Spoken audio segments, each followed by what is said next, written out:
ମାର୍କଣ୍ଡେୟ ପୁରାଣ ପିଣ୍ଡ ବ୍ରହ୍ମାଣ୍ଡ ଜ୍ଞାନ। ଦଶ ପାଖୁଡ଼ାରେ ଛାନ୍ତି ଦଶ ଦିଗପାଳ, ଶପଥ ସିନ୍ଧୁ ଆବୋରି ରହିଅଛି ଜଳ। ଇଅଁଳା ପିଅଁଳା ଆଉ ସୁଷୁମୁନା ନାଡ଼ି, 16 ଡମ୍ବରୁ ମଧ୍ୟରେ 32 ପାଖୁଡ଼ି। ମହିମାନ ଶରୀରରେ କୁର୍ମ ଯେ ମଣ୍ଡୁକ, ରହିଛି ବିଧାତା ଆଶ୍ରେ କରି ଏତେ ଲୋକ। ଚେତନା ଚୈତନ୍ୟ ଯେ ବୋଲାଇ ମନକୁ, ଗାୟତ୍ରୀ ମନ୍ତ୍ରରେ ପୂଜା କରଇ ଦୈବକୁ। ସେ ଦୈବ ହାତେ ଅଛି ଜଠର ଅନଳ, ମହାପାପ ସବୁ ତହିଁ କରିବ କବଳ। ହିଂସା ରାଗ ତମ ଆଦି ମାୟା ମୋହ କ୍ରୋଧ, ଅନଳ ପୂଜାରେ ଏହା କରିବ ସମିଧ। ଇଅଁଳା ପିଅଁଳା ସେ ଯେ ଭେଦିବ ପବନେ, ହୃଦୟ ପଦ୍ମକୁ ପୁଣି ଭେଦିବ ଚୈତନ୍ୟେ। ଦ୍ୱାଦଶ ଚକ୍ର ଭେଦିଣ କୈଳାସଗିରି, ବାମ ଭାଗେ ବିଜେ କରାଇବା ତ୍ରିପୁରାରି। ଦକ୍ଷିଣରେ ଗଣପତି ପଶ୍ଚିମେ କାର୍ତ୍ତିକ, ଉତ୍ତର ଭାଗରେ ଉମା କାମିନୀ ରୂପେକ। ପଞ୍ଚାକ୍ଷା ମନ୍ତ୍ରରେ ଯେ ତାଙ୍କୁ ଯେ ପୂଜା କରି, ଥୋଇବ ଯେ ହୃଦ ପଦ୍ମ ମଧ୍ୟ ଯତ୍ନ କରି। 16 ଚକ୍ର ଭେଦ କରି କଣ୍ଠ କମଳେଣ, ଶାରଦାଙ୍କୁ ଘେନି ଯହିଁ ବିଜେ ନାରାୟଣ। ସେ ନାରାୟଣ ପଛରେ ଅଛି ମେରୁଗିରି, ତ୍ରିଭଙ୍ଗୀରେ ବଙ୍କୁନାଳ ବହେ ତହିଁ ଫେରି। ସେ ବଙ୍କୁନାଳର ମୂଳେ କାମଦେବ ବାସ, ଚନ୍ଦ୍ରଙ୍କର ଘର ତହିଁ ଉପରେ ପ୍ରକାଶ। ବିନ୍ଦୁସାଗର ଏକ ଅଛି ତହିଁର ନିକଟେ, ସରସ୍ୱତୀ ପାଟଣା ଯେ ବସେ ତହିଁ ତଟେ। ନାରାୟଣ ମନ୍ତ୍ର ପଢ଼ି ବିଷ୍ଣୁ ପୂଜା କରି, ବଙ୍କୁନାଳେ ବନ୍ଧ ବାନ୍ଧି ବସ ଯତ୍ନ କରି। ନଟଳିବ ବିନ୍ଦୁସାଗରକୁ ଚନ୍ଦ୍ରକଳା, ଧୈର୍ଯ୍ୟ ହୋଇ ରହିବ ନ ବୁଡ଼ିବ ଭେଳା। କାଉଁରୀ ମଣ୍ଡଳ ତଟେ ଚକ୍ର ଅଟେ ଶୋଭା, ସେଠାବରେ ଦେଖିବାକୁ ରବି ଶଶୀ ପ୍ରଭା। ତଥିର ଉପରେ ଜିଣି ତ୍ରିପୁରାକୁ ସେବି, ଏଇ ଲୟରେ ଭାବନା ମନ୍ତ୍ର ପଢ଼ି ଭାବି। ପ୍ରାଣ ପବନକୁ ଘେନି ମନର ସଙ୍ଗତେ, ଚେତା ମନ୍ଦିରକୁ ଜିଣି ପଶି ଅନାହତେ। ଗୋଲକପୁର ଜିଣି ସେ ନିରାକାର ସ୍ଥାନ, ଏକଚିତ ହୋଇ ତହିଁ ବଳାଇବ ମନ। ପରମହଂସର ଘରେ ପଶିବ ଏକାନ୍ତେ, ପଶ୍ଚିମ ଦ୍ୱାର ଜିଣିଣ ରହିବ ନିଶ୍ଚିତେ। ଅଲେଖ ମନ୍ଦିରରେ ଯେ ନିରାକାର ଜ୍ୟୋତି, ଦିବ୍ୟପୁର କରି ତହିଁ ବିଜେ କରିଛନ୍ତି। ଅମୃତ ସ୍ୱରୂପ ଯେହୁ ଅପୂର୍ବ ସୁନ୍ଦର, ତାହାଙ୍କର ସ୍ଥାନକୁ ଯେ ନିଗମ ଦୁଆର। 12 ବର୍ଷ ରହିବ ତାକୁ ଆଶ୍ରେ କରି, ଯୋଗମାୟା ତହିଁକି ଯେ ଅଟଇ ଦୁଆରି। 12 ବରଷେ ସେ ହୁଅଇ ପ୍ରସନ୍ନ, ତେବେ ଭେଟିବ ଅଲେଖ ପ୍ରଭୁ ନିରଞ୍ଜନ। ନିରାକାର ସ୍ୱରୂପ ସେ ସୁଧାକର ଜ୍ୟୋତି, ବିଜୁଳି ସମାନ ତ୍ରାସର ବି ତେଜ କାନ୍ତି। ଝଟକ ମାତ୍ରକେ ସେହି ଦିଶେ ଦିବ୍ୟ ରୂପ, ଦର୍ଶନ ମାତ୍ର କରେ ଖଣ୍ଡେ ଭବତାପ।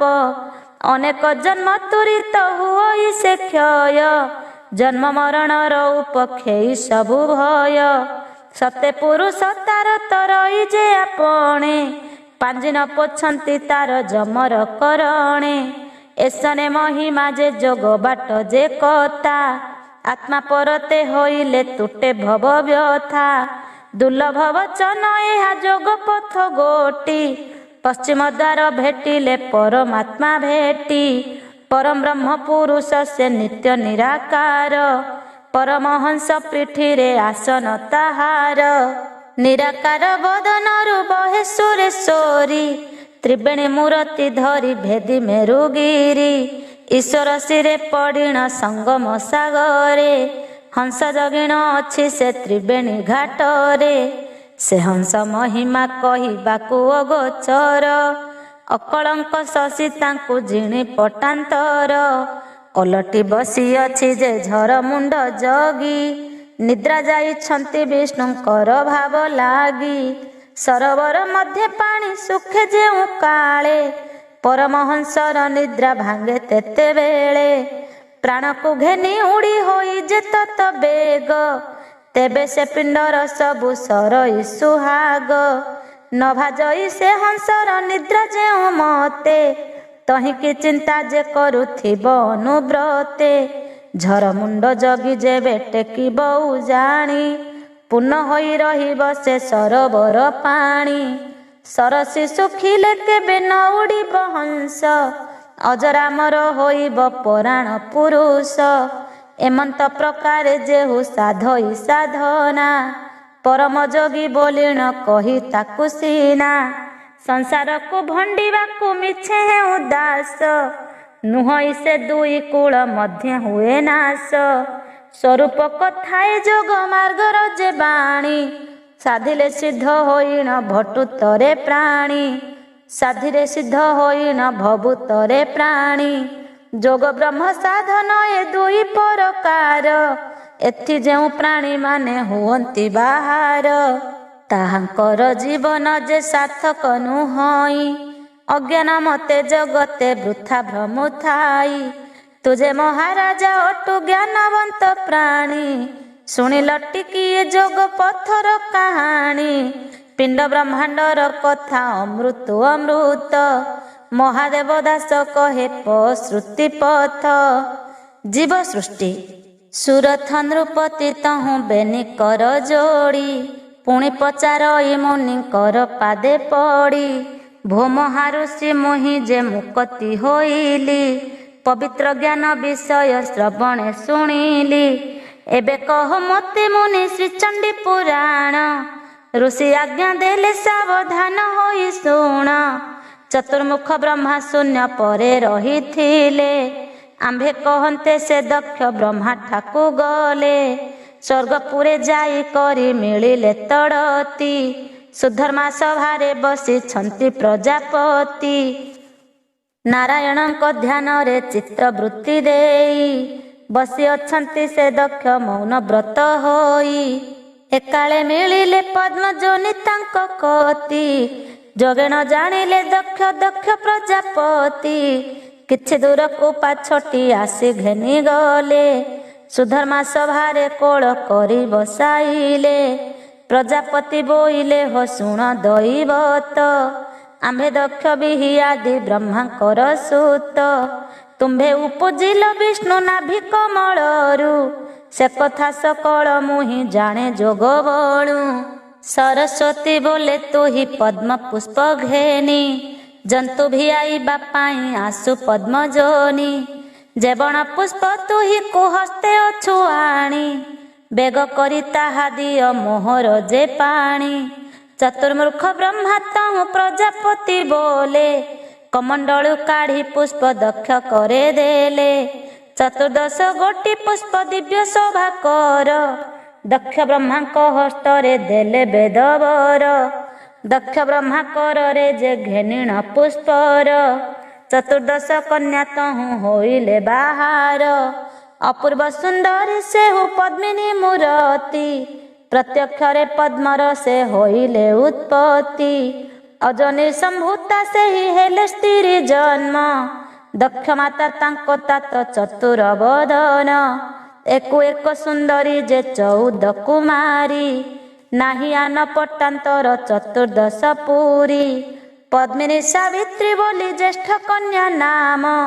रूपकुआ पट्टांतर पार्वती सम से कन्या को देखी चतुर्मुख ब्रह्मा लोभा प्रजापति को बोइले कर मते विभा विधाता को बोले दक्ष सन्मत कले ज्येष्ठ दुहिता गोटिक तांको विभा देले बहु आनंद से होई दक्ष प्रजापति प्रसन्न मुखरे पद्म जोनि की कहंती भोम हातमा बसिण थाओ ए सभार ब्रह्मांडे विधाता तु ही होइलु निकर तु ही मोहर पितामह तोहर नंदन एमंत बोली अछई पूर्वर वचन प्रलयर अंते सृष्टि भिआइबा काले जेबण विधाता जात हेला विष्णु कोले मुहि ताहार मनरु होइली संभूत ବେଦ ଅର୍ଥ ଘେନିଣ ଯେ ସଞ୍ଚୟୀ ସମସ୍ତ।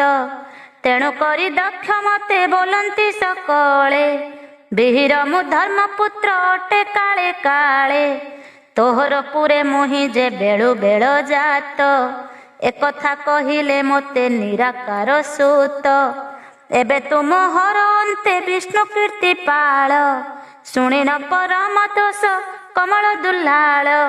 ସାବିତ୍ରୀଙ୍କି ଘେନି କରି ସୁଧର୍ମା ସଭାରେ, ରହିଲେ ଦକ୍ଷ ବ୍ରହ୍ମାଙ୍କୁ ବୋଲେ ବେଦବରେ। ସନ୍ତତି କି ଇଚ୍ଛା କରି ହର୍ଷ ଚତୁର୍ମୁଖେ, ରହିଲେ ସେ ସାବିତ୍ରୀଙ୍କୁ ଘେନି ଅତି ସୁଖେ। ଦୁହିତା ମାନଙ୍କୁ ଘେନି ଦକ୍ଷ ପ୍ରଜାପତି, ମେରୁଗିରି ତଳେ ବିଜେ କଲେ କତଡ଼ତି। କାରୁଣ୍ୟ ଜଳ ଯେ ଘେରି ଅଛଇ ସେ ପୁରେ, ଋଷିଗଣ ରହିଛନ୍ତି ତହିଁର ଭିତରେ। ମରିଚି ନାମରେ ଅଟେ ତାହାଙ୍କର ସୁତ, ସେ ମରିଚି ମହାଋଷି ଜପ ତପ କରି। କଶ୍ୟପ ମହର୍ଷି ଜାତ ହେଲେ ମେରୁଗିରି, ସେ କଶ୍ୟପ ମହାଋଷି ପରମ ମହାଜ୍ଞାନୀ। ପଣ୍ଡିତ ବିବେକୀ ପୁଣି ଧର୍ମବନ୍ତ ମୁନି, ସୁନ୍ଦର ସୁମୂର୍ତ୍ତି ତାର ଧୀରପଣ ଦେଖି। ଦକ୍ଷ ପ୍ରଜାପତି ମନେ ହେଲେ ବଡ଼ ସୁଖୀ, କଶ୍ୟପ ଋଷିଙ୍କୁ ବରି ଆଣି ପ୍ରଜାପତି। ପ୍ରଦାନ କଲେ ତାହାଙ୍କୁ 13ଟି ଦୁହିତି, ଦ୍ୱିତୀୟ ଦିତି କନ୍ୟା ଯେ ଆବର ବିଣତା। ଅନନ୍ତା ଯେ ଶୁଭ୍ର କେଶୀ ସିଂହିକା ସୁମତା, କାମିନୀ ମୋହିନୀ ଶିକ୍ଷା କାଳୀ ମାୟାବତୀ। ଏମନ୍ତ ଯେ 13 କନ୍ୟା ଦକ୍ଷର ଦୁହିତି, କଶ୍ୟପ ଋଷିଙ୍କୁ ତାହା ଶୁଦ୍ଧ ଚିତ୍ତେ ଦେଲେ। ସେ କନ୍ୟା ମାନଙ୍କୁ ଋଷି ପ୍ରତିଗ୍ରାହ କଲେ, କଶ୍ୟପଙ୍କ ସଙ୍ଗେ ସେହି କନ୍ୟାଙ୍କ ଗର୍ଭରେ। ବିହିଙ୍କ ଉପାୟ ନାରାୟଣଙ୍କ ଆଗରେ, ସକଳ ଜୀବଜନ୍ତୁ ଏ ହୋଇଲେ ସମ୍ଭୂତ। ଅଦିତି ଗର୍ଭୁ ଦେବତା ଦିତି ଗର୍ଭୁ ଦୈତ୍ୟ, ସ୍ଥାବର ଜଙ୍ଗମ କୀଟ ପତଙ୍ଗାଦି ମୂର୍ତ୍ତି। ସେ 13 କନ୍ୟାଙ୍କ ତହୁଁ ସମସ୍ତେ ଉତ୍ପତ୍ତି, 56 କୋଟି ଯେ ଜୀବଜନ୍ତୁ ନାନା ବର୍ଣ୍ଣ। କଶ୍ୟପ ଋଷିଙ୍କ କୋଳେ ସବୁ ହେଲେ ଜନ୍ମ, ସେ କଶ୍ୟପ ଋଷିଙ୍କର ଯେତେ ପାତ୍ର ପାତ୍ରୀ। ପ୍ରଜାପତିଙ୍କ ଗୋଚରେ ହେଲେ ମହାଯତି, ଦକ୍ଷ ପ୍ରଜାପତି ତାହା 13 ଭାଗ କରି। ସ୍ଥାପିଲେ 13 ଭୁବନେ ଯାହାକୁ ଯେପରି, ଉଚ୍ଚ ନିଚ ସମ ଏହି ରୂପେ ପ୍ରତି ପ୍ରତି। ସ୍ଥାପିଲେ ଯେ ସାନ ବଡ଼ କରି ପ୍ରଜାପତି, ସକଳ ଭୁବନରେ ସେ ଜନ୍ତୁ ପୁନ କରି। ପିତାଙ୍କୁ ଭେଟିବା ପାଇଁ ଗଲେ ବ୍ରହ୍ମଚାରୀ, ସ୍ୱର୍ଗ ଆଦି ଜିଣି ଗଲେ ସକଳ ଭୁବନ। ଯଶୋବନ୍ତୀ ନାମେ ଏକ ପୁର ବିଦ୍ୟମାନ, ସେ ପୁରରେ କୁଶବଟୁ ନାମରେ ନବର। ବିହତ ଆସ୍ଥାନେ ତହିଁ ବିଜେ ବେଦବର, ପ୍ରଜାପତିର ଜନନୀ ପାଦେ ଅଛି ଖଟି। ବୀଣା ବଜାନ୍ତେ ନାରଦ ମୁନି ତପନିଷ୍ଠି, କୋଟିଏ ମୁଖରେ ଉଚ୍ଚାରଣ ହୁଏ ବେଦ। ଅଲେଖ ପୁରତେ ଜିଣ ଶୁଭଇ ଶବଦ, ସକଳ ବ୍ରହ୍ମାଣ୍ଡଙ୍କୁ ସେ ଅଟନ୍ତି କରତା। ଅନାଦି ସମ୍ଭୂତ ସେହୁ ବିହିତ ବିଧାତା, ରତ୍ନପୁରେ ସେହି ବ୍ରହ୍ମା ବିଜେ କରିଛନ୍ତି। ଛାମୁରେ ଦର୍ଶନ ଯାଇ କଲେ ପ୍ରଜାପତି, ନିଉଛାଳି କରି ପାଦ ପଦ୍ମେ ପଡ଼ି ଶୋଇ। ଉଠି ଉଭା ହୋଇଣ ଯେ ଶିରେ କର ଦେଇ, ବ୍ରହ୍ମା ଆଜ୍ଞା ଦେଲେ ତୋତେ ହେଉ ଯେ କଲ୍ୟାଣ। ଆସ ସନ୍ନିଧିକୁ ମୋର କୁଳର ମଣ୍ଡନ, ତୁହି ଆମ୍ଭ ପୁଅ ସୁପଣ୍ଡିତ ଗୁଣ ନିଧି। ଅସାଧ୍ୟ କାର୍ଯ୍ୟ ତୋହର ହସ୍ତେ ହେଉ ସିଦ୍ଧି, ତୋତେ ଭାର ଦେଇ ଆମ୍ଭେ ରହିଲୁ ନିଶ୍ଚିନ୍ତେ। ବାବୁ ତୁହି ସଂସାରକୁ ପାଳୁଛୁ କେମନ୍ତେ, ଜୀବଜନ୍ତୁ ମାନେ ହୋଇଲେ ଟିକି ସଂସାରେ। କୁଶଳ ବାରତା କହ ଆମ୍ଭର ଛାମୁରେ, ଦକ୍ଷ ବ୍ରହ୍ମା ବୋଇଲେ ଭୋଷୁଣ ପିତାମହ। କର୍ମରେ ଯହୁଁ ମୋହର ଆକର୍ଷିଲୁ ମୋହ, ସଂସାର ଭିଆଣ କଥା ବିଚାରିଲି ଚିତେ। ବିଷ୍ଣୁଙ୍କୁ ଧ୍ୟାନ କରିଣ ରହିଲି ନିଶ୍ଚିନ୍ତେ। କରୁଣା ସାଗର ଜାଣିପାରି ମୋର ଚିତ୍ତ। ନାଭିରୁ ଗୋଟିଏ ପଦ୍ମ ଫୁଲ କଲେ ଜାତ।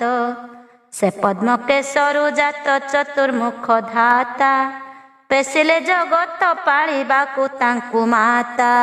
ସରସ୍ୱତୀ ଆଜ୍ଞାରେ ସେ ପଦ୍ମ ଫୁଲ ଘେନି। ଅଇଲେ ମୋହର ସନ୍ନିଧିକୁ ପଦ୍ମ ଯୋନି। 14 ଗୋଟି ଯେ ଆଣିଥିଲେ ପଦ୍ମ ଫୁଲ। ସନ୍ତୋଷରେ ଦେଲେ ବ୍ରହ୍ମା ମୋର କରସ୍ଥଳ। ମୋହର କରେ ପଡ଼ନ୍ତେ 14 ପୁଷ୍କର। 14 କନ୍ୟା ତହିଁରୁ ହେଲେ ଅବତାର। ଚତୁର୍ମୁଖ ବ୍ରହ୍ମାଙ୍କୁ ଯେ ଜ୍ୟେଷ୍ଠ କନ୍ୟା ଦେଲି। ଆଉ ଦୁହି ତାଙ୍କୁ ଘେନି ପାତାଳକୁ ଗଲି। ଶଙ୍ଖ ସରୋବରେ ଥିଲେ କଶ୍ୟପ ମହର୍ଷି। ପବିତ୍ର ସେ ବୈଷ୍ଣବ ମରିଚିଙ୍କ ଶିଶି। ସେ କଶ୍ୟପ ଋଷିଙ୍କି ମୋ ଦୁହି ତାକୁ ଦେଲା। 1 ବର୍ଷ ପର୍ଯ୍ୟନ୍ତେ ସେ ପୁରେ ରହିଲା। କଶ୍ୟପ ଋଷିଙ୍କ କୋଳେ ବହୁ ପୁତ୍ର ହୁଏ। କିନ୍ନର ସୁର ସୁର ନର ଯକ୍ଷ ଯାଏ। ଭୂତ ପ୍ରେତ ପିଶାଚ ଯେ ନାଗ ଗଣ ମାନ। ସ୍ଥାବର ଜଙ୍ଗମ କୀଟ ପତଙ୍ଗାଦି ବନ। ସାଧକ ସେ ସିଦ୍ଧି ଲୋକ କଳ୍ପୀ ଜଳଚର। କଶ୍ୟପ ଋଷିର ତହୁଁ ହେଲେ ଅବତାର। ମୋହର ଗୋଚର ତାଙ୍କୁ ଦେଲେ ତପଚାରି। ମୋହିନୀ ଜଗିଲି ତାହା 13 ଭାଗ କରି। 13 ଭୁବନେ ନୀଣ ସ୍ଥାପିଲି ଅନେକ। ପ୍ରଥମରେ ବ୍ରହ୍ମଲୋକ 2 ପଦ୍ମଲୋକ। ତୃତୀୟରେ ଭୂତଗଣ ଚତୁର୍ଥେ ପିଶାଚ। ପଞ୍ଚମରେ କୁର୍ମଲୋକ ହୋଇଲା ପ୍ରକାଶ। ଷଷ୍ଠରେ ମଣ୍ଡୁକ ସପ୍ତମରେ ଜେଉରଗ। ଅଷ୍ଟମରେ ନରଲୋକ ନବମେ ଦେବାଙ୍ଗ। 10 ତପଲୋକ ଏକାଦଶେ ଧର୍ମଲୋକ। ଦ୍ୱାଦଶରେ ଚନ୍ଦ୍ର ତ୍ରୟୋଦଶେ ନିଜ ଲୋକ। ତହିଁର ଉପରେ ଜାଣ ନିରଞ୍ଜନ ମହି। ତହିଁର ଉପରେ ନିରାକାର ଛନ୍ତି ରହି। 15 ଭୁବନରେ 13 ଲୋକ। ମଧ୍ୟରେ ଭୁବନ କହିବାକୁ ଯେ ଅନେକ। 15 ବୈକୁଣ୍ଠ ଯେ 12 କୈଳାସ। ନବବ୍ରହ୍ମପୁର ଆଉ 7 ଜଳବାସ। 12 ସୂର୍ଯ୍ୟ ଭୁବନେ 100 ନିରାକାର। ମଞ୍ଚରେ ବସନ୍ତି 14 ରତ୍ନାକର। 3 ଗୋଟି 12 1 ସଞ୍ଜୀମଣି। 16 ଗୋଟି ଶୂନ୍ୟପୁର 14 ମେଦିନୀ। 3 ଲକ୍ଷ ନଦୀ ସହସ୍ରେକ ପୁଣ୍ୟ ତୀର୍ଥ। 15 କ୍ଷେତ୍ର 12 ଗୋଟି ଶ୍ରେଷ୍ଠ ଅର୍ଥ। 4 ବର୍ଗ ମୂଳେ 84 ବର୍ଗ ଲୋକ। 36 ଆବୃତ୍ତି ଶାସ୍ତ୍ରେ ବର୍ତ୍ତନ୍ତି ତ୍ରୈଲୋକ୍ୟ। 14 ଭୁବନେ ସମସରି ସର୍ବଜନେ। ବସିଲେ ଉତ୍ତମ ବୃନ୍ଦାରକେ ସ୍ୱର୍ଗ ସ୍ଥାନେ। ଯେ ବଣ ଭିଆଣ ହୋଇ ଅଛଇ ସମସ୍ତ। ତୁମ୍ଭର ଛାମୁରେ ତାହା କହିଲି ନିୟତ। ସଂସାରରେ ଜୀବଜନ୍ତୁ ମାନେ ଉପୁଜିଲେ। ଯେ ଯାହାର ଅନୁରୂପେ ସମସ୍ତେ ରହିଲେ। କଶ୍ୟପ ଋଷିଙ୍କ ଜ୍ୟେଷ୍ଠ ପୁତ୍ର ସେ ମଘବା। ସର୍ବଗୁଣେ ସୁନ୍ଦର ସେ ଦିବ୍ୟ ରୂପ ଶୋଭା। ଇନ୍ଦ୍ରପଣରେ ତାହାକୁ ସ୍ୱର୍ଗେ କରି ରାଜା। 14 ଭୁବନ ଲୋକେ କରିବେ ଯେ ପୂଜା। ସକଳ ଦେବତା ତାର ବୋଲେ ରହିଥିବେ। ତାର ଆଶ୍ରିତରେ ତରିବେ ଯେ ସର୍ବଦେବେ। ସକଳ ଭୁବନେ ସେହି ପାଳିବେ ସ୍ୱଧର୍ମେ। ବୁଝିବେ ପ୍ରାଣୀଙ୍କ ପାପ ପୁଣ୍ୟ ସମଧର୍ମେ। ଚନ୍ଦ୍ର ସୂର୍ଯ୍ୟ ବରୁଣ ଯେ କୁବେର ନୈଋତ। ଜନ୍ତୁପତି ସହିତ ଯେ ଆବର ମରୁତ। ଶୁଭ ଶୁଭ ମଣିଲେ 10 ଦିଗପାଳ। 4 ମେଘ ବରଷିଣ ପାଳିବେ ଶୟଳ। ବିଷ୍ଣୁନାଥ ଜାଣିବେ ସମସ୍ତଙ୍କ ଚିନ୍ତା। ଦୁର୍ଗମ ଭାର ନାସିବେ ଈଶ୍ୱର ଦେବତା। ଚତୁର୍ମୁଖ ବ୍ରହ୍ମା ଯେଉ ବିଷ୍ଣୁଙ୍କ କୁମର। ବିଧାତା ଗଣରେ ସେହୁ ସାଧିବ ସଂସାର। ତାହାର ତହୁଁ ଯେ ଜାତ ହେଲେ ଋଷିଗଣ, ତାହାର ଦ୍ୱାରା ଜଗତ ଲଭିବେ କାରଣ। ଜାଣିବେ ତୋର ଭୁବନ ଚିନ୍ତା ଦେବ ଲୋକେ, ତ୍ରିଦଶ ବୋଲନ୍ତି ତେଣୁ କରି ବୃନ୍ଦାରକେ। ମଞ୍ଚପୁରେ ଦେଖିଲଇଁ ଯେ ବଣ ଜନ୍ତୁଙ୍କୁ, ସେ ପୂଜା କରିବେ ସେହି ଜଗତ ଲୋକଙ୍କୁ। ସକଳ ଲୋକେ କରିବେ ଯହୁଁ ତାଙ୍କୁ ମାନ୍ୟ, ମାନବ ନାମ ବହିଲା ତହିଁ ବିଦ୍ୟମାନ। ସ୍ୱର୍ଗ ମଞ୍ଚ ଛାଡ଼ି କରି ଆଉ ଯେତେ ସ୍ଥାନ, ବଞ୍ଚନ୍ତି ଅଚିନ୍ତା ଐଶ୍ୱର୍ଯ୍ୟ ସର୍ବଜନ। ସକଳ ଭୁବନରେ ସେ ମଞ୍ଚ ପୁରେ ସାର, ବିଷ୍ଣୁଙ୍କର ନିର୍ମାଣ ଏ ଅଟେ ଯେଉଁ ପୁର। ଶୁଭ ଅଶୁଭ ସକଳ କର୍ମ ଧର୍ମ ବିଧି, ସୁଖ ସମ୍ପଦ ଦାରିଦ୍ର୍ୟ ଭୋଗ କଷ୍ଟ ବ୍ୟାଧି। ଭବପୁର ଲୋକଙ୍କୁ ଏ ସବୁ ଅଛି ଲାଗି, ଜନ୍ମ ମରଣ ଲଭନ୍ତି ତେଣୁ ବେଗି ବେଗି। ରଚିଲି ଅସୁର ସୁର ନର ତିନି ଭଳି, ଅବଶ୍ୟ ଏମାନଙ୍କର ଲାଗିଥିବ କଳି। ଏଥକୁ ବିଷ୍ଣୁ ଯେ ହେଉଥିବେ ଅବତାର, ଦୁଷ୍ଟନାଶୀ ଥୟ କରୁଥିବେ ମହିଭାର। କଳି ଘୋର କଷ୍ଟୁ ବିନାଶିବେ ଗୋସାମଣି, ସଂସାର କରିବେ ଅନ୍ତ କାଳେ ଶୂଳ ପାଣି। ପୃଥ୍ୱୀ ଭଲ ମନ୍ଦ ପାଳୁଥିବେ ଦେବଲୋକେ, ତେବେ ସେ ସୁସ୍ଥ ହୋଇ ନ ରହିବେ ତ୍ରିଲୋକେ। ଏମନ୍ତ କରିଣ ମୁଁ ଯେ ବିହିଲି ସଂସାରେ, ପ୍ରାଣୀଙ୍କ ଗତି କହିଲେ ଅନେକ ପ୍ରକାରେ। ପୁରାଣ ପୁରୁଷ ଯେହୁ ନିତ୍ୟ ନିରାକାର, ବିଜୟ କରି ଅଛନ୍ତି ଅଶେଷ ଘଟର। ସକଳ ଦେବତା ଥାନ୍ତି ତାହାଙ୍କ ସଙ୍ଗରେ, ଯୋଗମାୟା ବସଇ ଯେ ବହୁ ପରକାରେ। କାମ କ୍ରୋଧ ଲୋଭ ମୋହ ହିଂସା ଭାବ ଘେନି, କ୍ଷୁଧା ତୃଷା ନିଦ୍ରା ବଶ ଜଠର ଯେ ଅଗ୍ନି। ଏହି ଅଷ୍ଟକୁ ଆୟତ୍ତ କରଇ ଯେ ନର, ଜନ୍ମ ମରଣ ନହିବ ତାକୁ ନିତ୍ୟାଚାର। ଏହି ଅଷ୍ଟ ଖଣ୍ଡି ଘେନି 25 ପ୍ରକୃତି, ଶରୀର ଭିତରେ ଏହୁ କରନ୍ତି ଅନୀତି। ଏହାକୁ ବଶ କରି ଯେ ଚିହ୍ନେ ପଞ୍ଚଭୂତ, ସେହି ଯେ ଭବସାଗରୁ ତରଇ ନିୟତ। ଆପୋ ତେଜ ବାୟୁ ଆଉ ପୃଥିବୀ ଆକାଶ, ଏଥିର ଭିତରେ ଜାଣ ସତ୍ୟ ପରକାଶ। ସେ ସତ୍ୟ ପୁରୁଷକୁ ଯେ ଚିନ୍ତେ ସର୍ବ ଘଟେ, ତାହାକୁ ମୁକତି ବାଟ ଦିଶଇ ନିକଟେ। ମୁକତି ବାଟର ପୁଣି ମହିମା ଏସନ, ଦୟା କ୍ଷମା ଶାନ୍ତି ଆଉ କୋମଳ ବଚନ। ଏହିପରି ଆଚରଣ କରିବେ ଯେ ପ୍ରାଣୀ, ଅଚିନ୍ତେ ତରିବେ ସେହୁ ଭବ ନଦୀ ପାଣି। ଜ୍ଞାନ ଲୋଭୀ ଇନ୍ଦ୍ରିୟକୁ ଯେ ବଶ କରନ୍ତି, ଜନ୍ମ ମରଣ ଦିଶଇ ତାଙ୍କୁ ଦିବାରାତି। ଜଠରେ ବାସ କରି ଯେ ଭବେ ଜାତ ହୋଇ, ସଂସାରେ ଯେ ଭ୍ରମ ଥାଇ ମୁକତି ନ ପାଇ। ଏମନ୍ତ କରି ମୁହିଁ ଯେ ପ୍ରାଣୀ କି ବିହିଲି, ପାପ ପୁଣ୍ୟ ଦୁଇ ଗୋଟି ଉଦେ କରାଇଲି। ଯେ ଯାହା ବୋରିବ ସେ ଗତି ପାଇବ, ମୋତେ ନିନ୍ଦା କଲେ ନରକରେ ସେ ପଡ଼ିବ। ଏମନ୍ତ ପ୍ରକାରେ ମୁହିଁ ବିହିଲି ସଂସାରେ, ପୂର୍ବର କରମ ବସେ ତୁମ୍ଭର ଆଜ୍ଞାରେ। ଜମ୍ବୁ ଶାଳମଳି ଯେ ଶ୍ଵେତ କ୍ରଞ୍ଚ କୁଶ ଶାକ, ସିଂହଳ ପଦ୍ମ ଆବର ଅଟଇ ଯେ ପ୍ଲକ୍ଷ। ଆବର ମୋ ନବ ପୁତ୍ର ମନୁ କଲି ଜାତ, ଧୀର ସୁନ୍ଦର ସେମାନେ ମୋହର ସଂଜାତ। ଏ ବିଧିରେ ନବ ପୁତ୍ର ହେଲେ ଅବତାର, ସୃଷ୍ଟି ପାଳିବାକୁ କଲେ ସମସ୍ତ ବିଚାର। ପୁତ୍ରଙ୍କ ବିବାହ ଦେଖି ମନରେ ବିଚାରି, ନବଖଣ୍ଡ କରି କାଟିଦେଲି ବସୁନ୍ଧରି।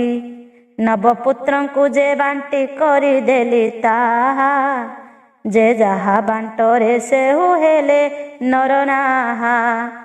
ଆପଣାର ନାମେ ସେହୁ ମେଦିନୀ ଭିଆଇ, ରହିଲେ ସେ ପରଜାଙ୍କୁ ପାଳି ତୋଷ ହୋଇ। ମେଦିନୀ ବାଣ୍ଟିଲି ମୁହିଁ ଯେଉଁ ଗାର କାଟି, ସେହି ଯେ ହୋଇଲା ଜାଣ ସିନ୍ଧୁ ସାତ ଗୋଟି। ଲବଣ ଯେ ଇକ୍ଷୁସୁରା ଘୃତ ଦଧି କ୍ଷୀର, ସଲିଳ ସିନ୍ଧୁକୁ ଘେନି ଶପଥ ସାଗର। ଏଥିର ଭିତର ଅଛି ପୃଥ୍ୱୀ ନବଖଣ୍ଡ, ଏମନ୍ତେଣ ସଞ୍ଚରଣ ହୋଇଲା ବ୍ରହ୍ମାଣ୍ଡ। ପୃଥିବୀରେ ନବ ଇନ୍ଦ୍ର ସ୍ୱର୍ଗେ ନରପତି, ପାତାଳରେ ମହାନାଗ ଅନନ୍ତ ମୂରତି। ଯଶବନ୍ତୀପୁରେ ହେଲା ବିଧାତାର ବାସ, ପାତାଳ ବୈକୁଣ୍ଠରେ ବିଜେ ପିତବାସ।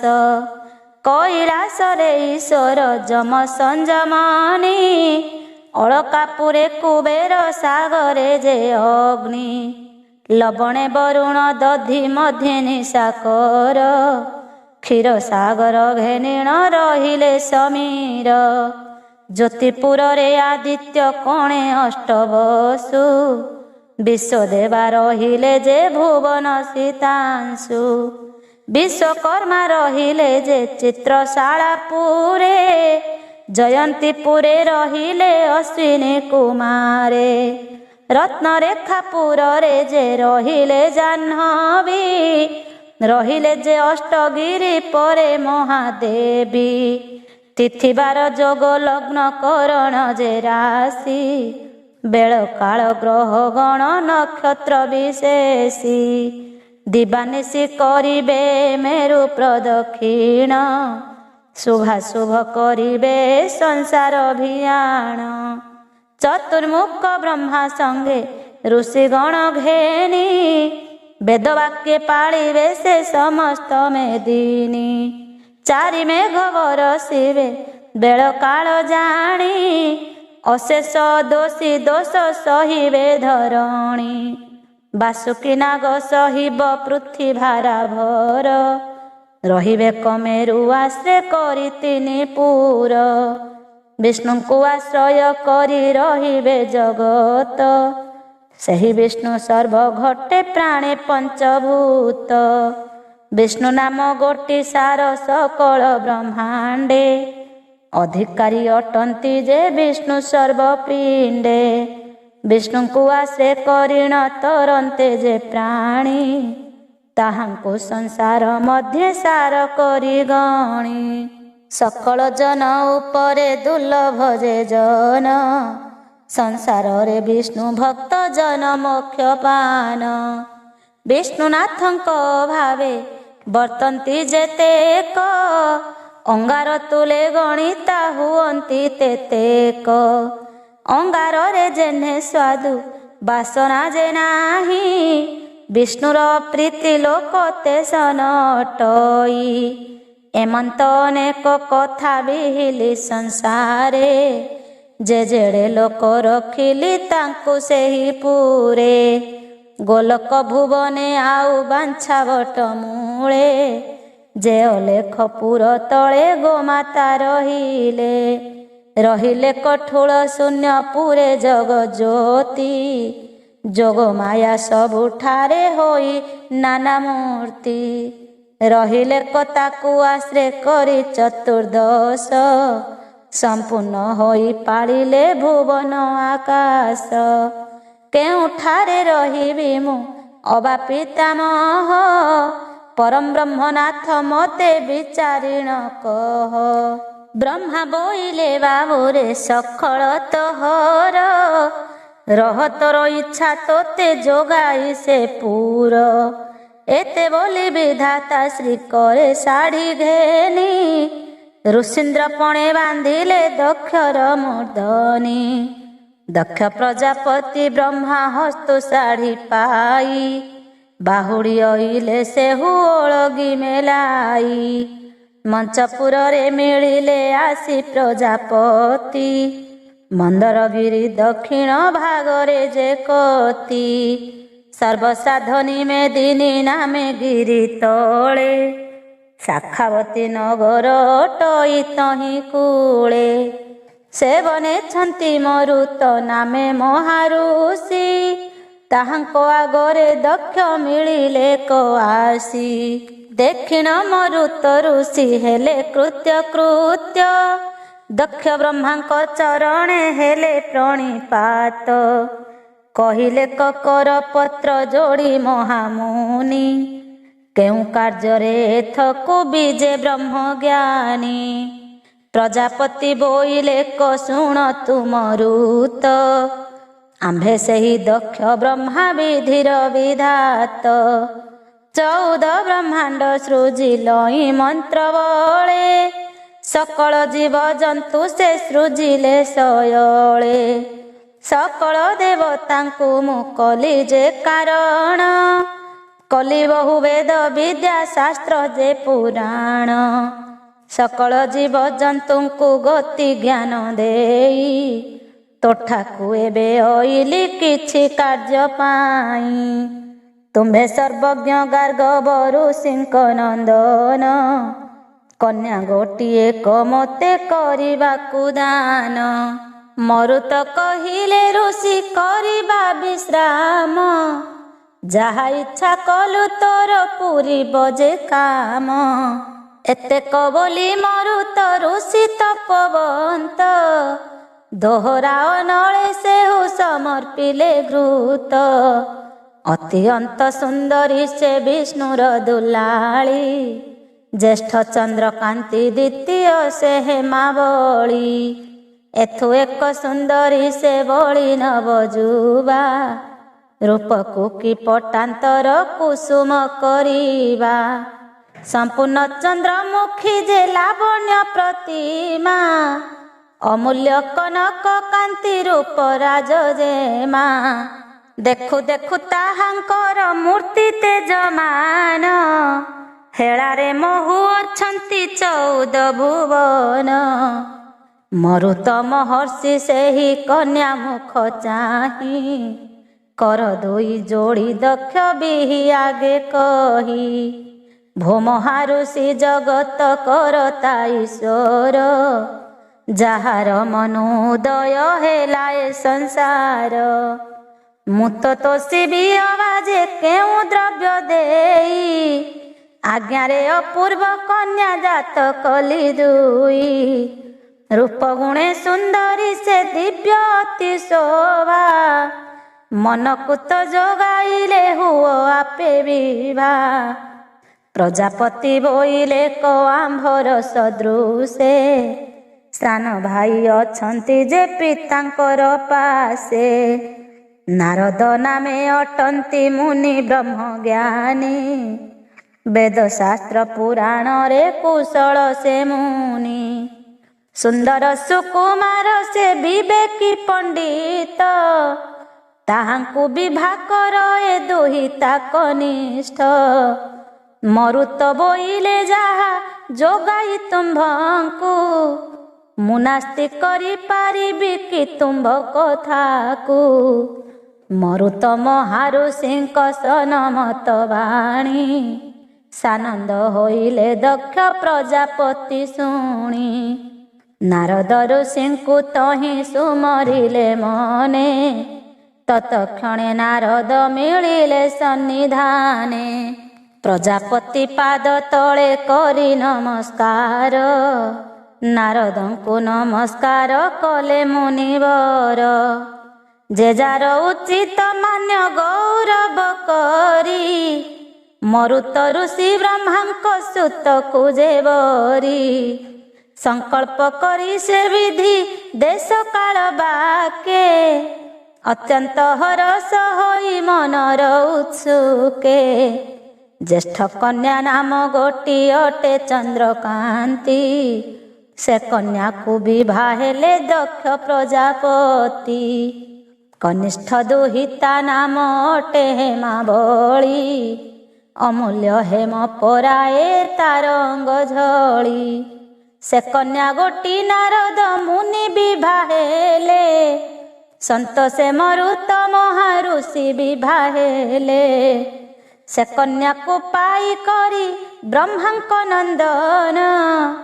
ଆନନ୍ଦ ହୋଇ ଚଳିଲେ ଯେ ଯାହାର ସ୍ଥାନ। ହେମାବଳି କନ୍ୟା ଦେଖି ଚଳିଲେ ନାରଦ। ଯଶୋବନ୍ତୀପୁରେ ଯାଇ ମିଳିଲେ ଆନନ୍ଦ। ଚନ୍ଦ୍ରକାନ୍ତିଙ୍କୁ ଘେନିଣ ଦକ୍ଷ ପ୍ରଜାପତି। ମଠ କରି ରହିଲେ ଯେ ମନ୍ଦରାଦ୍ରି କତି। ପୁଣ୍ୟଭଦ୍ରା ନଦୀ କୂଳେ ନିରାକୁଳ ବନ। କରୁଣା ବଟେ ଅଛି ତହିଁ ସନ୍ନିଧାନ। ସେ ବଟ ତଳେ ଗୋଟିଏ ମଠ ସଜ କରି। ରହିଲେ ସେ ଦକ୍ଷ ବ୍ରହ୍ମା ତପି ରୂପ ଧରି। ସଙ୍ଗତରେ ଘରଣୀ ଯେ ମରୁତର ଜେମା। ପରମା ସାଧବୀ ତାକୁ ନାହିଁ କେଉ ଉପମା। ସ୍ୱାମୀର ଚରଣେ ସେହୁ ସେବା କରିଥାଇ। ଆନନ୍ଦେ ଦିନ ନିଅନ୍ତି ପତି ପତ୍ନୀ ଦୁଇ। ଜଗତ ନିମନ୍ତେ କରୁଥାନ୍ତି ପୁଣ୍ୟ ଭାଗ। ଯାଗ ଯଜ୍ଞ ସେ କରନ୍ତି ଦିଅନ୍ତି ହବିର୍ଭାଗ। ବେଦ ଶାସ୍ତ୍ର ପୁରାଣ ଯେ ଶୋକ ଗୀତା ଅର୍ଥ। ନାନା ବିଦ୍ୟାମାନ ତହିଁ କରନ୍ତି ବିଖ୍ୟାତ। ବାରବ୍ରତ ଓଷାଦି ଦେବ ପୂଜା ବିଧି। ଭବିଷ୍ୟତ କଥନ ଯେ ଜ୍ୟୋତିଷ ଆଦି। ଜ୍ଞାନ ଉପଦେଶ ଆଉ ସାଧକ ବିବେକ। ଗୋଟିକା ଅଞ୍ଜନ ପୁଣି କୁହୁକ ଭଲ୍ଲୁକ। ଗାରଡ଼ି ମହାଖେଳ ଯେ ଧରଣ ଧାରଣ। 26 ବିଦ୍ୟା ସହିତେ ଯେତେ କଭିଆଣ। ଆଚାର ବିଚାର ନ୍ୟାୟ ନୀତି ଶାସ୍ତ୍ର ମାନ। ମାନ୍ୟ ଗୌରବ ଆଦି ଯାବତ ବିଧାନ। ଦେଶାଚାର ବାଣୀ ଆଉ କୁଳାଚାର ଧର୍ମ। ଆବର ଆରାଧନା ଯେ ଜାତି ଦୋଷ କର୍ମ। ଭକ୍ଷ ଭୋଜନ ଆଦି ଯେ ବାଣିଜ୍ୟ ବେଉସା। ଦେବା ଦୟା ଧର୍ମ ପୂର୍ଣ୍ଣ ଯାରେ କର ଆଶା। ଯେଉଁ ପୁର ଲୋକଙ୍କର ଯେଉଁ ଆଚରଣ। ଦକ୍ଷ ବ୍ରହ୍ମା ସେ ସମସ୍ତ କରନ୍ତି ଭିଆଣ। ଜଗତ ହିତ ଅର୍ଥରେ କରନ୍ତି ବିଖ୍ୟାତ। ମୁକ୍ତି ଅର୍ଥେ ତପ ଯଜ୍ଞ କରନ୍ତି ବହୁତ। ସକଳ ବ୍ରହ୍ମାଣ୍ଡର ଯେ କଇ କରତା। ଏହି ଯେ ବ୍ରହ୍ମ ପୁରୁଷ ବିହିତ ବିଧାତା। ଜଗତ ଜନ୍ତୁ ମାନଙ୍କୁ ସୁଖ ଭୋଗ ଦେଇ। ଆପଣା ତପ କରନ୍ତି ବନବାସୀ ହୋଇ। ସକଳ ଜନ ପରେ ସେ କରତା ଈଶ୍ୱର। 14 ଭୁବନ ଖ୍ୟାତ ମହିମା ଯାହାର। ଇନ୍ଦ୍ର ଆଦି ସହିତରେ 10 ଦିଗ ପାଳେ। ନିତ୍ୟ ଆସି ଖଟିଥାନ୍ତି ତାଙ୍କ ପାଦ ତଳେ। ସକଳ ପୁର ଲୋକେ ଯେ ଆଜ୍ଞା ପାଳିଥାନ୍ତି। ଏକ କୁଆରେ କଖଳ ବଳ ଯେ ନୁହନ୍ତି। ପ୍ରଜାପତି ମହିମା ଯେ ବିଖ୍ୟାତ ଜଗତେ। ନାରଦ ତାହା ଦେଖିଣ ବିଚାରନ୍ତି ଚିତେ। ଦକ୍ଷ ବ୍ରହ୍ମା ହୋଇଲେ ଯେ ସଂସାରେ ବିଖ୍ୟାତ। ମୋହର ନାମ ଆଉ ତ ନହିଲା ଉଚିତ। ଦକ୍ଷ ବ୍ରହ୍ମାଙ୍କର ଶିର ତୁଟିବ କେମନ୍ତେ। ଏତେ ବୋଲି ନାରଦ ଯେ ଭାଳୁଥାନ୍ତି ଚିତେ। ଏହି ମତି ବିଚାରୁ ଯେ ବହୁ କାଳ ଗଲା। ସତ୍ୟ ଯେ 17 ଲକ୍ଷ ବରଷ ସରିଲା। ଏମନ୍ତେ ଏକ ଦିବସେ ବୈଶାଖ ମାସରେ। ଶୁକ୍ଳ ପକ୍ଷ ଦଶମୀ ବୃହସ୍ପତିବାରେ। କକଡ଼ା ଚନ୍ଦ୍ର ଶ୍ଳେଷା ନାମରେ ଯେ ତାର। ବିଷ୍ଟି ନାମେ କରଣକୁ ଭୋଗ ଦଣ୍ଡବାର। ସେଦିନ ସେ ପ୍ରଜାପତି ବ୍ରହ୍ମା ପାଶେ ଗଲେ। ଯଶୋବନ୍ତୀପୁରେ ଯାଇ ପ୍ରବେଶ ହୋଇଲେ। କୁଶବଟୁ ନଗ୍ର ସହସ୍ରେକ ଦ୍ୱାର ଜିଣି। ଭାଗ୍ୟବନ୍ତ ସଭାରେ ମିଳିଲେ କୁଶ ପାଣି। କନକ ଆସନେ ବସିଛନ୍ତି ବେଦପତି। ऋषि ବୃନ୍ଦ ବେଢ଼ି ରହିଛନ୍ତି ଚଉକତି। ବେଦ ଶାସ୍ତ୍ର ସ୍ମୃତି ଶ୍ରୁତି ଆବର ପୁରାଣ। ନାନା ପାଠ ମାନ କରୁଅଛନ୍ତି ବଖାଣ। ଦକ୍ଷ ପ୍ରଜାପତି ଯାଇ ଏହିପରି ବେଳେ ଦର୍ଶନ କରି ପଡ଼ିଲେ ବ୍ରହ୍ମା ପାଦ ତଳେ। ଦକ୍ଷିଣ ଆନନ୍ଦ ହେଲେ କୋଟି ମୁଖ ଧାତା। ଦକ୍ଷକୁ ନେଇଣ କୋଳେ ବସାଇଲେ ପିତା। ମୁଖରେ ଚୁମ୍ବ ଦେଇଣ ହୃଦୟରେ ଲଗାଇ ବହୁତ ପ୍ରଶଂସା ତାଙ୍କୁ କରନ୍ତେ ଯେ ବିହି। ଧନ୍ୟ ମୋର ନନ୍ଦନରେ କୁଳ ମୁଖ୍ୟ ମାନ। ତୁହି ସିନା ଭିଆଇଲୁ 14 ଭୁବନ। ପ୍ରଳୟ ଅନ୍ତେ ସର୍ଜନା କରିଲୁ ସଂସାର। ତୁହି ସିନା ସର୍ବଜନ୍ତୁ ମାନଙ୍କ ଠାକୁର।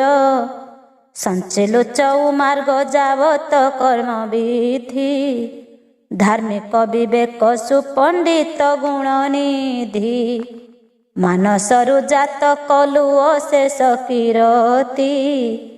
ତୁହି ସେ ବ୍ରହ୍ମ ପୁରୁଷ ପୃଥ୍ୱୀ ଉତ୍ତପତି। ଜଗତ ଈଶ୍ୱର ତୁହି ବିହିତ ବିଧାତା। ଅନନ୍ତ କୋଟି ବ୍ରହ୍ମାଣ୍ଡେ ତୁହି ସେ କରତା। ବାଣ୍ଟିଲୁ ଯେ ନବ ଭାଗ କରିବ ସୁନ୍ଦରୀ। କାହାର ବଳେ କର୍ମ ହୁଏ କରି।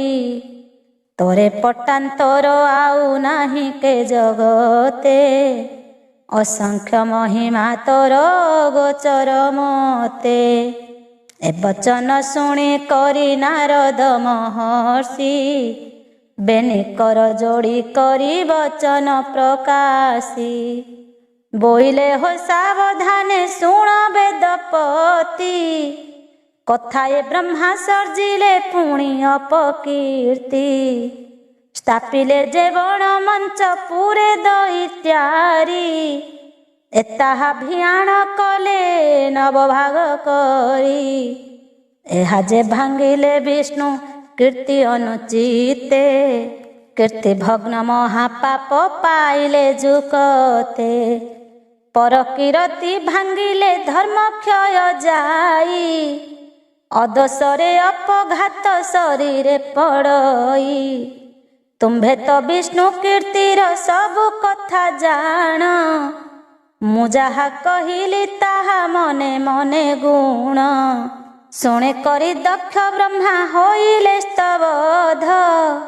ବୋଇଲେ ସ୍ୱରୂପା ଯାହା କହିଲେ ନାରଦ। କିଏ ସେ ଆନ କରିବ ପୁରାଣର ଧ୍ୱନି। କୀର୍ତ୍ତି ଭଗ୍ନ କଲେ ହୁଏ ସୁକୃତର ହାନି। ବଦୟନ୍ତୀ ମାରକଣ୍ଡ ଶୁଣ ନରପତି। ହୀନ ଖଳ ବିହିଲେକ ସେ ନାରଦ ଯତି।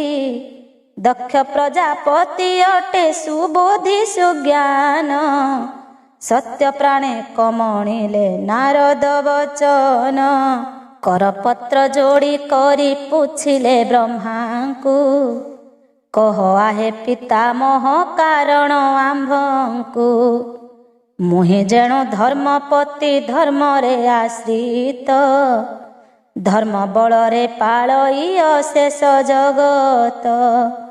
ବହୁତ କିରତି ମୁଁ ଯେ ଧର୍ମ ଅର୍ଥେ କଲି। ନାରଦଙ୍କ ମୁଖରୁ ଏ ବଚନ ଶୁଣିଲି। ବିଚାର ହେ ପିତାମହ ତୁମ୍ଭେ ହୃଦଗତେ। ଏଥିକୁ ପାପ ଲାଗିବ କି ସହାଦେ ମତେ। ବ୍ରହ୍ମା ଯହୁଁ ବୋଇଲେ ହେ ଶୁଣ ପ୍ରଜାପତି। ଯାହା ପୁଛିଲୁ କହିବା ତାହାରେ ଯେ ଗତି। ବହୁତ ଗୁଣ ଯେ ବଣ ପରାଣୀର ଥାଇ। କିଞ୍ଚିତ ସେ ଅପରାଧ ତାକୁ ନ ଲାଗଇ। ତୁମ୍ଭେ ଯେଣ ସୃଷ୍ଟି କର୍ତ୍ତା ଦୈବ ପୁରୁଷ। କି ପାଇଁ ଲାଗିବ ତୋତେ ସେ କଥାରେ ଦୋଷ। ମନେ ଯେବେ ଭୀତି ଉପୁଜିଲା କତହର। ଧର୍ମ ବିକାଶିବ ତେବେ ଯଜ୍ଞ ଏକ କର। किंचित दोष थिले जे होइब दहन ऋषिगण बरिण तु तोष हुतासन सकल लोक मानंकु अन्नदान दिय चतुर्दश भुवन रे बहु जस पाओ अग्निदेव सेवा कले बहु पुण्य पाई शरीर नानादि पाप मान क्षय जाई अग्नि जेणु इष्ट अटे ब्राह्मण कुलकु देव जेतो सहुअंती पूजिले अग्नि को शूद्र वैश्य क्षत्रिय जेहि चारि जाति तीनी एहांकर देवता जे अटंती अगिनी मोहर देवता अटे देवहुतासन तु ताहांकु तोषिले जे हेबु तो समन तु एबे हुतासनंकु कले क संतोष सकल धर्म तोहर होइब प्रकाश दक्ष ब्रह्मा बोइले जे करिबि मु जाग सकल देवतांकु मु देवी हविर्भाग सर्वभूत देवतांकु देवी अन्नदान तु स्वामी ब्रह्म पुरुष भक्ति मोर घेन ए मोहर जागरे तु होइबु आचार्य तेबे से सुफल हेब मोर सबु कार्य ब्रह्मा बोइले तोहर आश्रम को जाओ जाग विधिर संभार बहन भियाओ संभार भियाई सुमरी भूतु आंबंकु ऋषि कूल घेनी चली जीबु तुम्भ ठाकु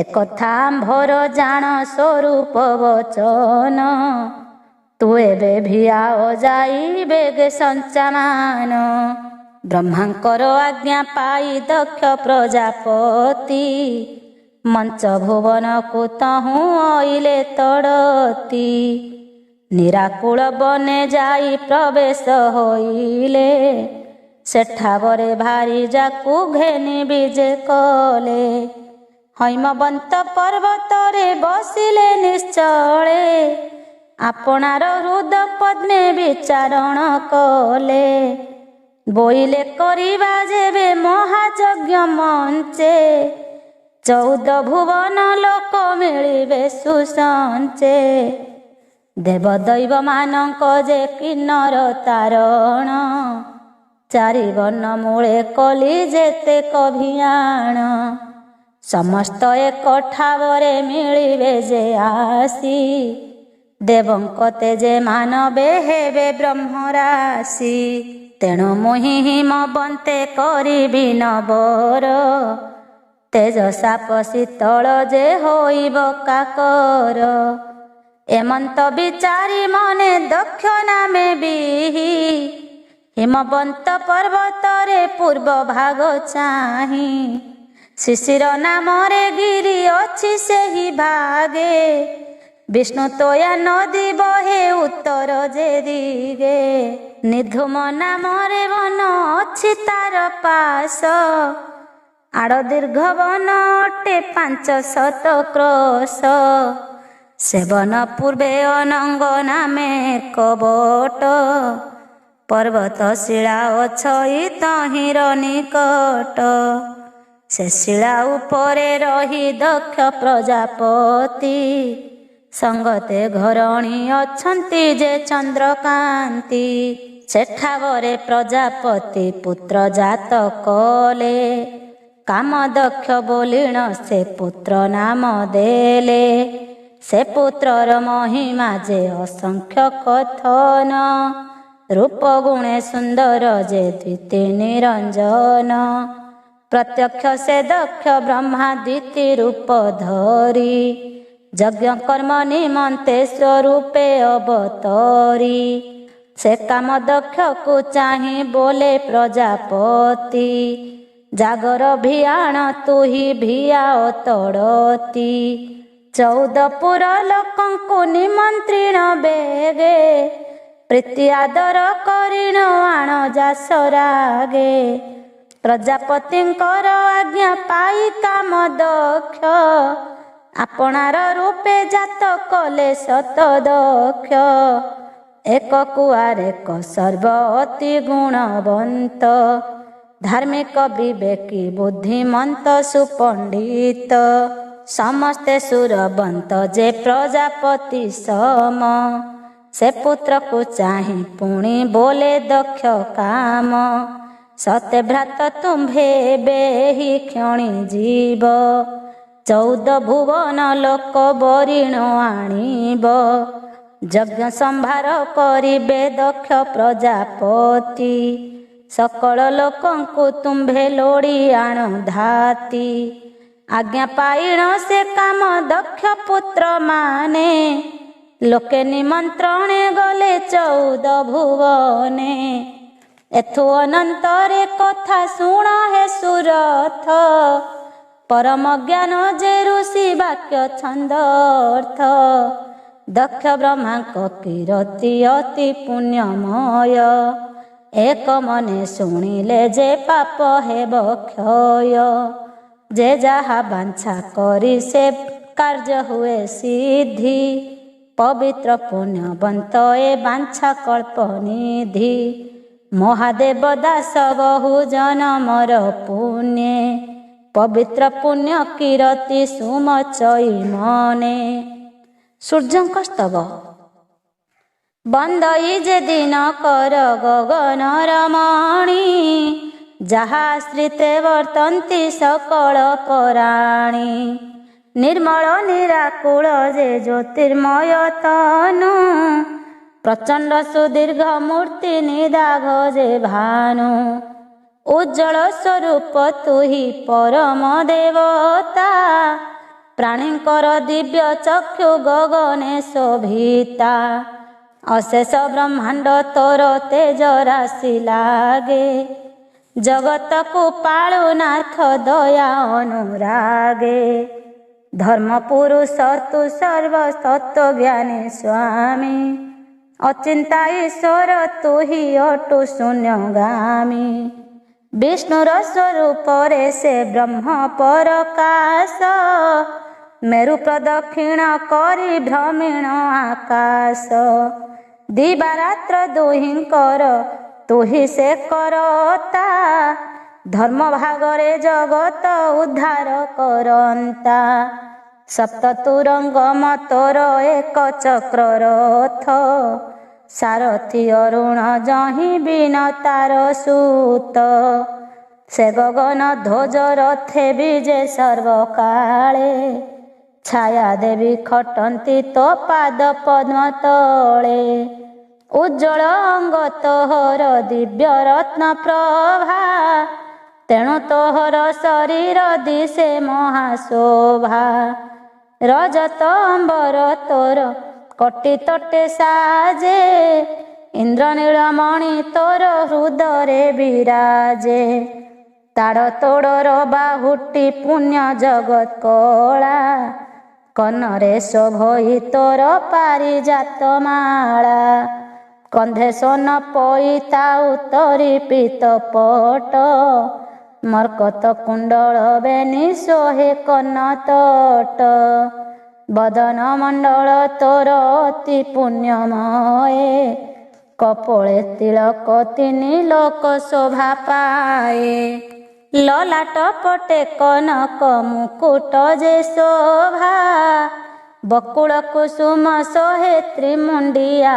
ଗଭା ପଦ୍ମ ଆସନ ଉପରେ ବିମାନରେ ବସି ଅଶେଷ ବ୍ରହ୍ମାଣ୍ଡଙ୍କୁ ତୋ ତେଜ ପରକାଶୀ ଚରଣେ ନୂପୁର ତୋର କରେ ପଦ୍ମ ଦଣ୍ଡ ନମସ୍ତେ ଶ୍ରୀନାରାୟଣ ଉଦଣ୍ଡ ମାର୍ତ୍ତଣ୍ଡ ଜୟ ତୁହି ଅନାଦି ସେ ସୂର୍ଯ୍ୟ ଅବତାର ହେଳେ ଅନ୍ତ କରୁ ତୁହି ପ୍ରଳୟ ସାଗର ଦାନବ ବିନାଶ ପାଇଁ ଆହେ ନିରଞ୍ଜନ କଶ୍ୟପ ଋଷିର କୂଳେ ହୋଇଲୁ ଉତ୍ପନ୍ନ ଅଦିତିଙ୍କର ଗର୍ଭରୁ ହୋଇଲୁ ତୁ ଜାତ ତେଣୁ କରି ତୋର ନାମ ହୋଇଲା ଆଦିତ୍ୟ। ଅର୍କ ଦୈତ୍ୟ ବିନାଶନେ ଅର୍କ ଅଂଶୁ ବୋଲି, ହୟ ଆରୋହଣେ ନାମ ଅଟେ ତୋର ହେଳି। ମାରିଣ ଘୋରର କ୍ଷତ ନାମ ମାରକଣ୍ଡ, ତେଜରେ ତପନ ତୁହି ଜ୍ୟୋତିରେ ପ୍ରଚଣ୍ଡ। ସର୍ବଘଟେ ନାଥ ତୁହି ଅଟୁ ଯେ କରତା, ତେଣୁ କରି ନାମ ତୋର ଅଟଇ ସବିତା। ଦିନ କର ନାଥ ଦୀନ ବନ୍ଧୁ ଦୀନମଣି, ତୀକ୍ଷ୍ଣ ତେଜ ରାଶି ସୋହେ କମଳେ ତୋ ପାଣି। କାଳ ବିପଦ ହାରି ତୁ ଯମର ପିୟର, आहे संज्ञापति मोते संसारु उद्धार। मन वचने मु तोते भावई जे नीति, भव सागरु उद्धार कर छायापति। जमदंड को बहुत मोहर जे डर, श्रीकृष्ण नाम तेणु भजे हृदयर। जम भय नासिनी जे अटे दुर्गा देवी, मुहि ताहांक महिमा विख्यात करिबी। संसार जने शुणिन लभिबे कारण, दया कर मते हे बिरंची नारायण। तोर प्रसन्ने कहिबी मुहि सर्व कथा, खंडिबे सुज्ञानी जन शुणी भव व्यथा। दुष्ट लोक माने निंदा करती न जानी, तांकर बोलकु मोर छल नाही पुणी। बिटपी स्त्री जे सने न मणइलाज, सकल दूर करिण रतिर से कार्य।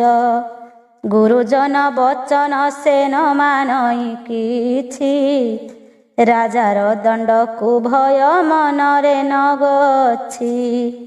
रात्रि दिवस रे कारतीर से भोल, जे जेते बोइले से हु न करई छल। सेहि मति अटई जे मोहर प्रकृति, खल जन निंदा को मु न करई भीति। सकल चिंता मु छाड़ी रसी हरि रसे, मनरु न छाड़ई मु रजनी दिवसे। किरति बा किरति सुस्तानु कुस्ताने, हसिबा बसिबा किबा साहान भोजने। निद्रारे सपने पढ़े शुणे हरि कीर्ति, अनुक्षणे मने ताहा स्फुरे दिव्य राति। बालिकूपरु जे सन झरु थाए पाणी, तेसने मनु ग्रंथ स्फुरु थाई पुणी। हृदय रे संभाली ता नहिला कजहु, पुस्तक आकारे कली लेखि करी तहु। साधुजन माने शुणिबाकु मन देई, मूर्ख को निंदा करिब तुम्भे काहि पाई। गगनर चूड़ामणि तिमिर बारण, महादेव दास को जे करिबा कारण।